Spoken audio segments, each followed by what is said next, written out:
ജനമൈത്രി പോലീസിനെ പിണറായി വിജയൻ കൊലമൈത്രി പോലീസാക്കി. AICC general secretary KC Venugopal MP. Kunnamkulam പോലീസിന്റെ കസ്റ്റഡി മർദ്ദനത്തിന് വിധേയനായ യൂത്ത് കോൺഗ്രസ് നേതാവ് VS സുജിത്തിനെ ചൊവ്വന്നൂരിലെ വീട്ടിലെത്തി സന്ദർശിച്ച ശേഷം മാധ്യമങ്ങളോട് പ്രതികരിക്കുകയായിരുന്നു അദ്ദേഹം.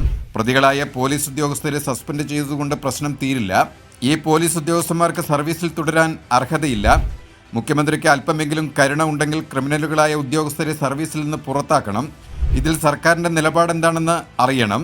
VS സുജിത്ത് നമ്മുടെ നാട്ടിൽ പോലീസിന്റെ നരനായാട്ടിന് വിധേയമായവരുടെ പ്രതീകമാണ്. പോലീസിനെ നരനായാട്ടിന് കാരണക്കാരനാക്കിയ കാരണഭൂതനെന്നായിരിക്കും പിണറായി വിജയനെ ചരിത്രം നാളെ രേഖപ്പെടുത്തുക. ഇത്രയേറെ മൃഗീയ സംഭവം പുറത്തു വന്നിട്ടും ഒരക്ഷരം പ്രതികരിക്കാതെ അഭംഗുരം അത് തുടരട്ടെ എന്ന് മൗനാനുവാദം നൽകുകയാണ് മുഖ്യമന്ത്രി.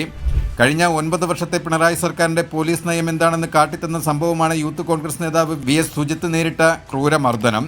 2023 നടന്ന സംഭവം മൂടിവെക്കാനാണ് സർക്കാരും പോലീസും ശ്രമിച്ചത്.